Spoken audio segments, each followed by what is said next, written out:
What's up, everybody? It's Blaine's Plant Vlog. If this isn't the most impressive peach tree trunk you've ever seen in only 5 years of growth, I don't know what is. This is insane. This is my 5-year-old peach tree. Well, it would probably be 6 years old because I got it when it was a small little thing from the store, about 4 feet tall in 2021. It is a behemoth now of epic proportions. It is probably about to hit the climax of its genetic potential here. It is absolutely massive. I will have to give it a pretty decent trimming next in spring, in winter. But this thing is loaded with fruit. Loaded with fruit. There are so many peaches on this tree. It's not even funny. It did self-thin itself pretty good, but there are still way more than last year. If this thing truly holds all these fruits, they're in clusters, in just different parts of the tree. I am interested to know why sometimes it doesn't set extremely heavy, but this is a nice cluster here. Nice cluster there. It's almost like it knows it can't hold too many fruit, so it doesn't set. Oh, that's actually a lot.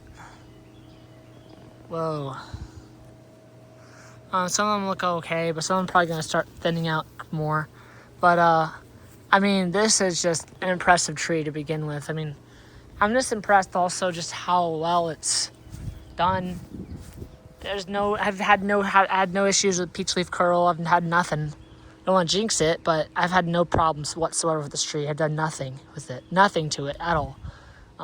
Completely nothing at all. And it's just beautiful, massive, beautiful tree that, even though it's a fruit tree, it's also just a beautiful tree in general. And it's just beautiful. It should start entering its prime production stage, so I'm not sure why it's not loaded down with fruit to the point it would be breaking branches, which I really hoped I'd see. But I do think it's unprecedented amount of fruit right now. It's just they're kind of hidden. They're still pretty small. But I'm pretty sure once they start really swelling, they're going to really start become noticeable. And then they're really going to start weighing down those branches. So I don't want to jinx that, because I'm saying I can't really see, a whole lot. But I do, when I look closely, you do see a bunch of clusters. And there's probably going to be at least 15 peaches this year, for sure. And this is just awesome. So this tree is beautiful. I think part of the reason why it's doing so well is the root flare is exposed. Root flare is very healthy. Look at that. This is what you want. You don't want that root flare buried. This is just a massive trunk. But no peach tree borers, no nothing. It's really, really healthy. And I think partially that reason is, I don't know. I mean, this is North Texas. You would think there'd be some issues with canker or something like that, but there is nothing. This tree is flawless in every way possible. This is a textbook healthy peach tree, but it has done nothing to it. I've not sprayed, not applied any fertilizer either, which the reason why it's doing so well is probably because it's getting a ridiculous amount of nitrogen from the grass fertilizing that happens in our yard. But I think that's why it's gotten so big, is the fertilizer from the grass, and also that soil is really good.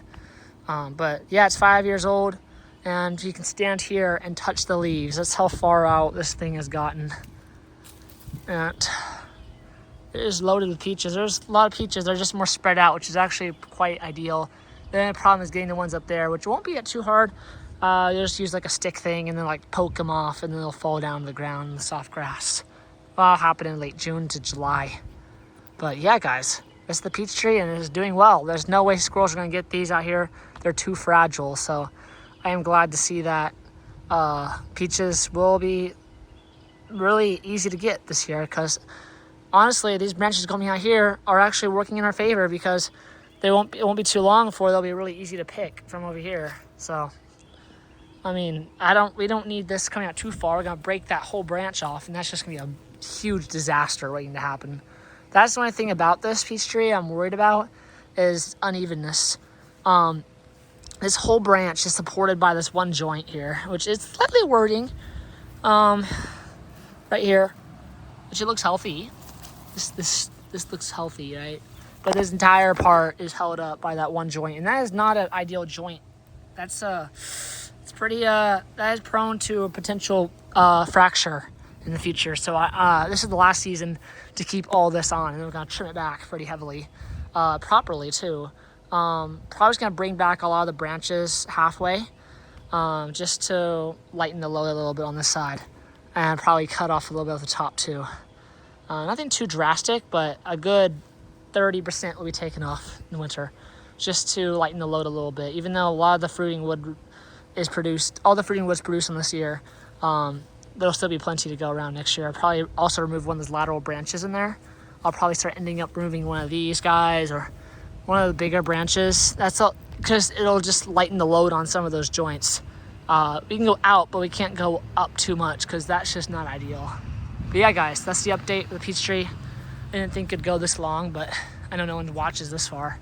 But it's also for my documentation itself for the future. If I want to look at these videos again and see and learn about if I want to grow another peach tree in the future. Well, I will, of course, but then I'll just know the conditions this was growing in the future when I have my own house and I can grow my fruit trees. But yeah, guys, this peach tree is awesome. And the only thing I'm also wondering is, like, eventually this peach trees are not that long lived of a fruit tree, 15 years or so. It's still a long way to go. But I mean, it's not gonna be too hard to take down eventually, because hopefully this thing stops growing so fast. I mean, I think it's starting to slow down in growth, because once it slows down in growth, that way it won't have as much to remove when the tree does succumb in the future. It won't be too hard to remove from the property at all. I don't really know, because peach trees can live a long time if they're cared right, and this thing's very healthy, so there's no canker or issues, and that trunk's very thick, which will increase its lifespan. So if it ever did get a canker or a borer, it's unlikely to cause major harm, because the trunk is so big. There's so much cambium and xylem and phloem around that circumference that it'd take a beating to get this thing to succumb to a disease or something. This is a very beefy trunk, so if it did get a canker or something, it definitely would have a hard time taking this thing down. But yeah, the root flare looks really good too, and there's ants there too, so the ants are also probably helping ward off some of those borer moths that lay those eggs at the base of the peach. And plum curculio I have not had too much of an issue yet with, but we might have some issues with in the future. I'm just betting on it that eventually these insects are going to find this thing and start laying eggs and everything. But so far, 5 years in, haven't had any issues. The peaches are amazing. I've been having some slight issues with a few plum curculio, but it's nothing too drastic. You just remove the bad part and the fruit is perfectly fine to eat. The more fruit you got, the better the chances are you don't have it. But for being organic, basically, is pretty impressive. I mean, I don't spray these with anything, so whatever does happen, happens. And overall, it's a beautiful tree, and I'm really glad that I got this 5 years ago, and it replaced that mulberry tree that died that 1 year in 2020. So, yeah, it's been a journey, but we are gonna have to prune this thing back a little bit because this is getting outrageously huge. Like, that's a pecan tree for reference, guys. Pecan tree, peach tree, 5 years old, and that wax myrtle there is like 10 years old, and this thing overpassed it. I don't know how, but peach trees, they also work as a great shade tree, apparently. The thing is this is a natural form. Like, this is what happens when you don't prune it at all. I do need to really remove some of those inner branches. We're gonna get light in the center of this tree eventually. But for a wax myrtle tree, this wax myrtle tree is getting pushed out by the side by this peach tree. And that thing's just massive. I mean, I can't really get over there on that side. I might have to. Oh my gosh, it's huge. I haven't really looked at this thing in a while. It's massive. And also, you see the issue, right? Peaches do not form on upright facing branches. Actually, there's some right there. But it appears that peaches do not really set on vertical facing branches. They set on horizontal facing branches at an angle, which it makes sense because there's some up there. Yeah, we're gonna get good fruit this year. It's gonna be good. So stay tuned, guys. I'll come back out here in a month, and hopefully we'll have good news of massive amounts of peaches, and hopefully this thing isn't broken in half by a storm or something, because it's gonna catch up. And I remember way back in 2021, if you go back to the video, this little whole branch started off from right here, and it had that exact shape to it, and I didn't take care of it. So this thing, and also if this thing broke off, this whole tree would become lopsided and would have a very real risk of completely falling off over the fence. So we do not want that, right? This whole thing could have a risk of completely collapsing on the neighbor's side of the fence if this branch completely snaps off. This trunk is very strong, but I don't know if it can hold, because all these branches are going this way on that side. None of these up here right go really this way. It's only this that adds the entire counterweight balance to this tree, which is great that I didn't take it off. But you can see what I mean by that. The structural integrity is compromised if that branch breaks. So that's a very real risk. So we're gonna do a nice chopping next. Big old chopping probably. And definitely in December, come in and remove those bigger branches in the middle, reduce the weight on that side, and probably take these back halfway, cut back. And that's unfortunate, but we're gonna have to do it because this is gonna get ridiculous if this did collapse, which it isn't. So as long as that branch keeps thickening up right there at that joint, the odds are that it'll be fine. I think Peachtree wood's pretty strong. Cherry wood is strong, so I think Peachtree wood's fine too. But we don't know. We don't want to jinx it. So stay tuned, guys. This is 11 minutes in, so I'm gonna sign off now. See you later.